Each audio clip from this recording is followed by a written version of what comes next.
श्री राम।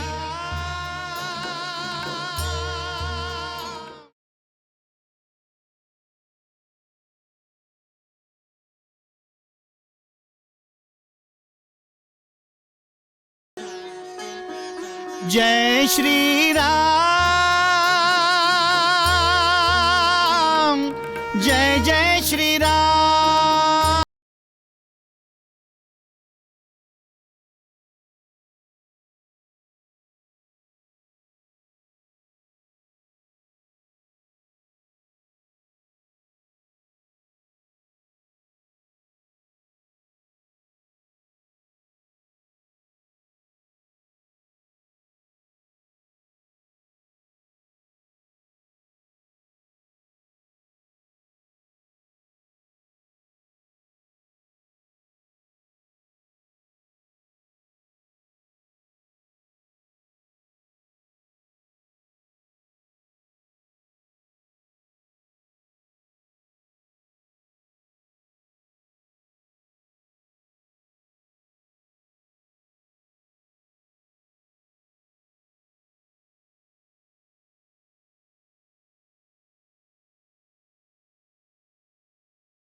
राम की श्री राम जय जय राम, श्री राम जय जय राम, श्री राम जय जय राम।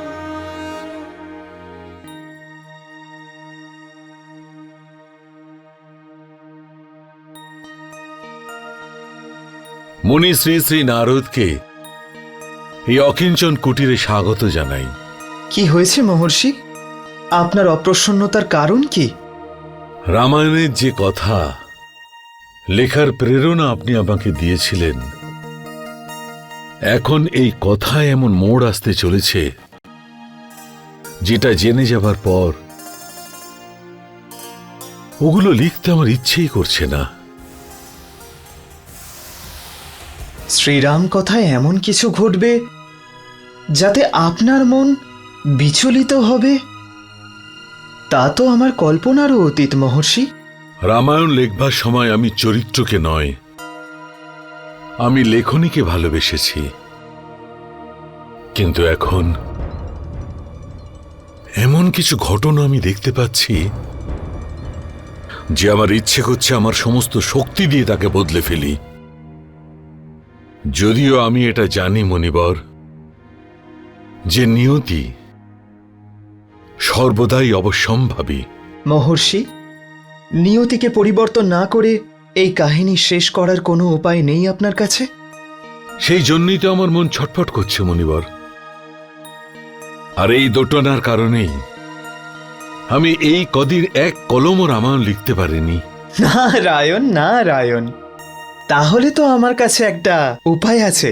শীঘ্র বলুন মনিবর, কি উপায় আছে? আপনি তপস্বীদের নদী তমসা নদীতে গিয়ে স্নান করুন। তমসা নদীর জলের স্পর্শ পেতেই আপনার মনের ক্ষুণ্ণতা শেষ হয়ে যাবে, আর আপনি কোনো সার্থক সিদ্ধান্ত নিতে সক্ষম হবেন। অতি উত্তম মুনিশ্রেষ্ঠ, অতি উত্তম। नारद प्रेरित आ गए, मुनिवर तम सातीर। शांत हुआ मन स्पर्श कर, शीतल निर्मल नीर, शीतल निर्मल नीर। क्रोंच को देखे ऋषि की दृष्टि, सोच रहे हैं काम से प्रेरित सारी सृष्टि। चाहूं दिश प्रेम की वृष्टि। আপনাকে ধন্যবাদ দেবর্ষি নারদ। এখানে আসার ফলে আমার মনের সমস্ত ক্ষিণ্ণতা দূর হয়ে গেছে। इतने में मैथुन रथ क्रौंच युगल पंछियों को निर्मम बहेलिए ने बींध दिया तीर से। लगते ही तीर युगल पंछी हुए छिन्न भिन्न, देख दशा उनकी ऋषि हो गए अधीर से।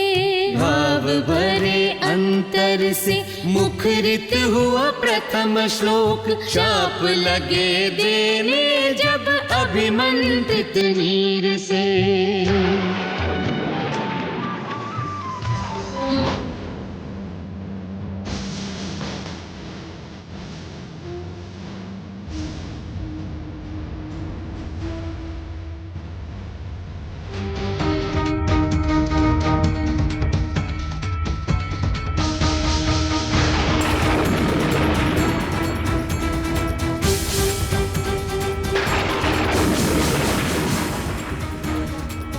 তুমি একটা নির্দোষ পাখিকে হত্যা করেছো। তুমি কোনোদিনও শান্তি পাবে না।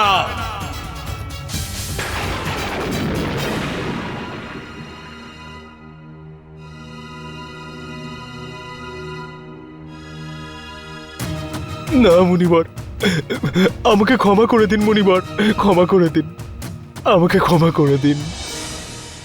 এরম কঠোর অভিশাপ আমাকে দেবেন না মুনিবর, আমার জীবন শেষ হয়ে যাবে।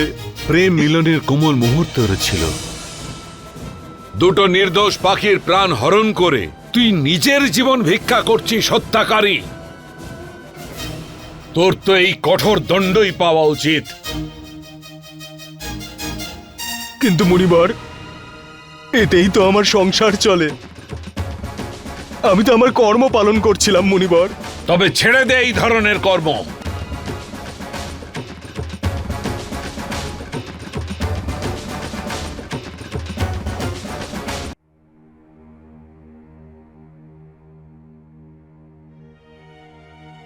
অনেক সময় এই সংসারের ক্ষেত্রে দেবর্ষি নারদের নারদ লীলা বোঝাটা কঠিন হয়ে যায়, কিন্তু আজ মনি নারদের লীলাকে আমারই ছলনা মনে হচ্ছে। আমি ওনার কথা বুঝতে ব্যর্থ হয়ে তমসা নদীতে স্নান করতে গেলাম। মুনিবর নারদ আপনার সঙ্গে ছলনা করবার সাহস করবেন না। হতে পারে যে নিষাদের এই ঘটনাটা একটা সংযোগ মাত্র। ভরদ্বাজ, ওই ব্যাধের কারণে আমার শতাব্দীর তপস্যার কীর্তি ব্যর্থ হয়ে গেছে। আমি সংকল্প করেছিলাম যে আমি কখনো ক্রোধ করব না, কিন্তু ওই প্রেম মোহিত ক্রৌঞ্চদের নির্মম হত্যা দেখে আমি আমার সংকল্প ভুলে গেলাম, আর অকারণে ওই ব্যাধকে আমি অভিশাপ দিলাম। প্রণাম পরম পিতা। পুত্র বাল্মীকি, পুত্র ভরদ্বাজ, যশস্বী হও। এই সংসারে কিছুই অকারণে ঘটে না।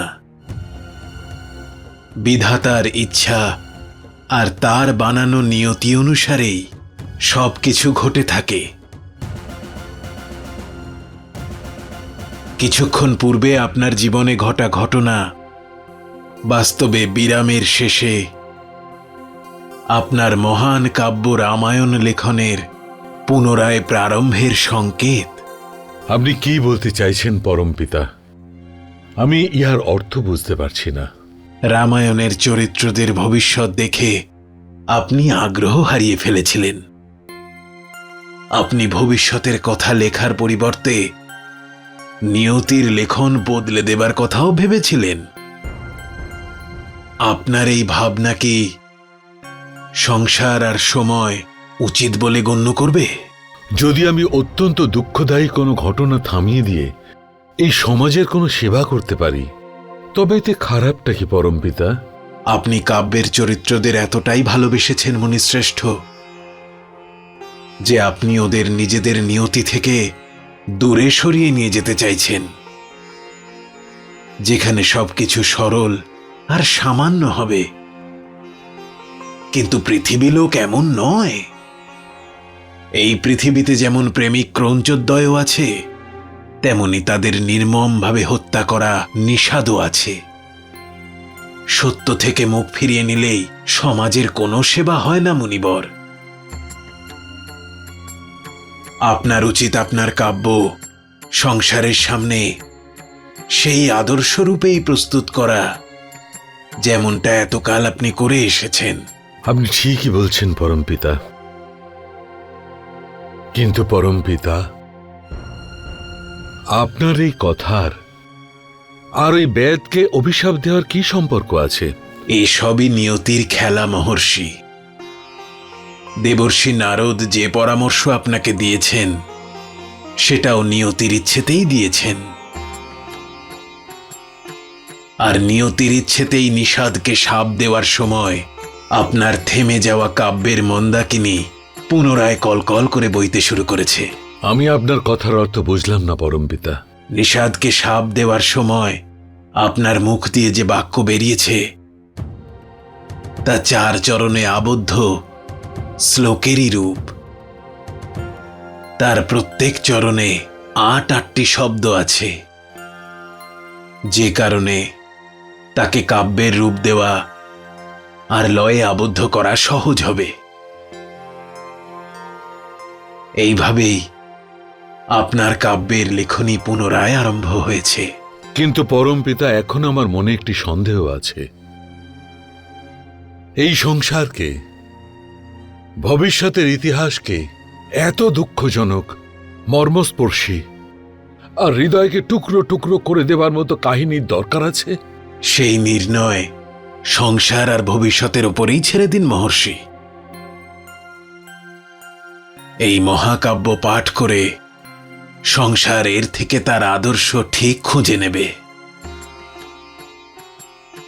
আর মহর্ষি, এবার তো আপনি নিজেই আপনার এই মহাকাব্যের এক চরিত্র হয়ে উঠতে চলেছেন। হে পরমপিতা,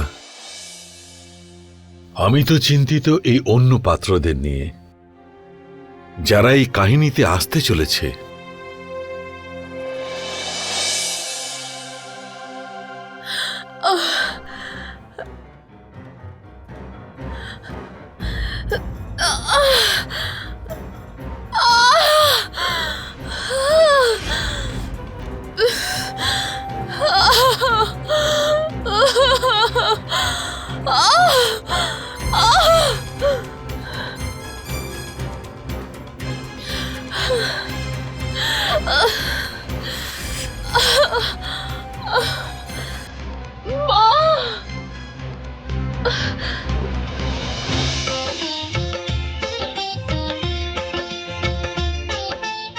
वाल्मीकि के काव्य के महानायक हैं राम, भगवती सीता नायिका दोनों पूरण का।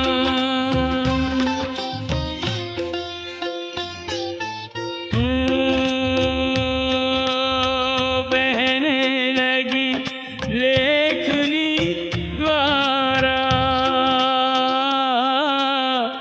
राम कथा की अविरल धारा, दृश्य अदृश्य जो लिखते जान, कविवर उनको लिखते जान।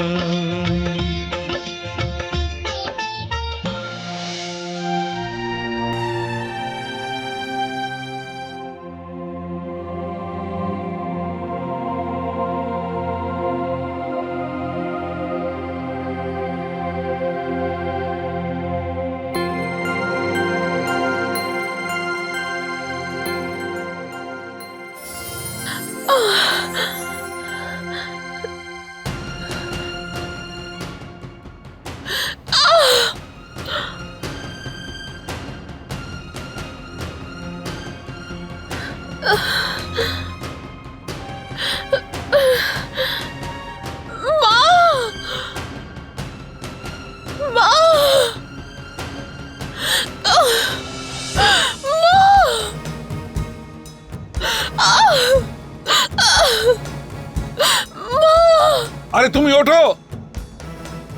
কি আমাদের মেয়ে কটকটি এসেছে। কর্কটি এসেছে? হ্যাঁ। আমার মেয়ে এসেছে? কোথায়? কোন দিকে? আমি তো ওর কণ্ঠস্বর শুনছিলাম, মনে হচ্ছে ও কষ্টে আছে। মা কটকটি, আমরা এক্ষুনি আসছি তোর কাছে। কটকটি তুই কোথায়? কর্কটি! আরে আমার সোনা, কেমন আছিস মা? কোথায় চলে গেছিলিস তুই?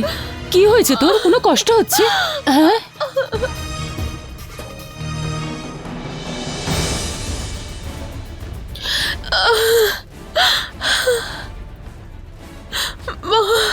কি হয়েছে? তোর কোনো কষ্ট হচ্ছে? হ্যাঁ?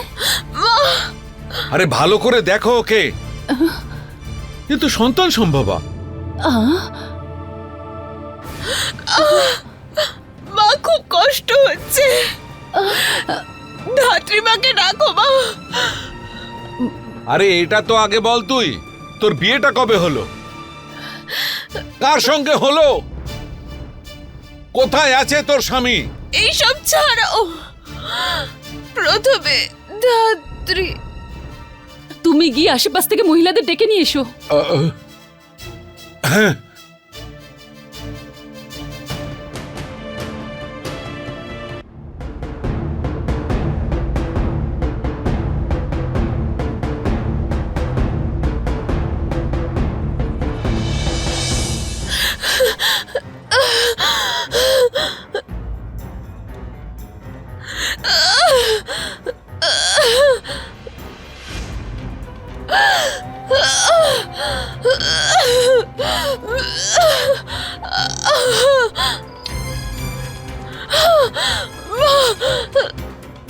হে রাজন, আমাদের রাজকুমারী কর্কটে কি জানিয়েছেন উনি এতদিন কোথায় ছিলেন?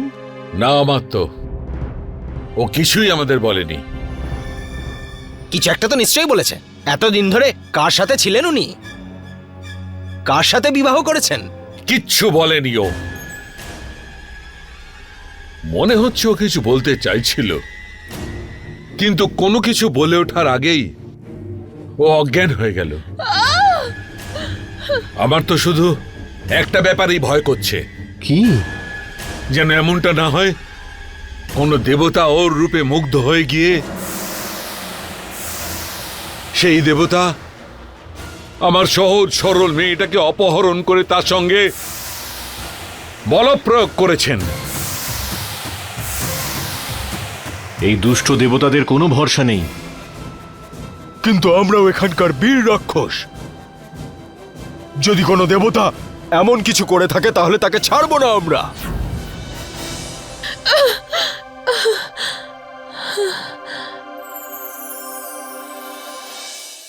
অভিনন্দন, অনেক অভিনন্দন। আমাদের গোষ্ঠীতে একজন নতুন সদস্য এসেছে। রাক্ষস রাজকুমারী কর্কটি একজন পুত্রকে জন্ম দিয়েছেন। সত্যি? হ্যাঁ।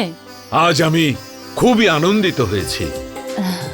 এই নাও, এই হচ্ছে তোমার পুরস্কার।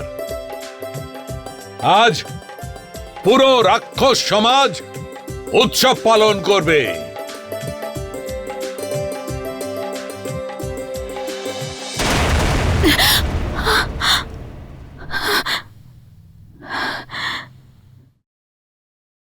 কি হলো সীতা?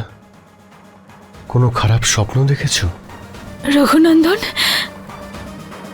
জানি না কেন আমার এরকম মনে হচ্ছে যে দুষ্ট রাবণের কোনো সহযোগী এখনো জীবিত আছে। जय श्री राम।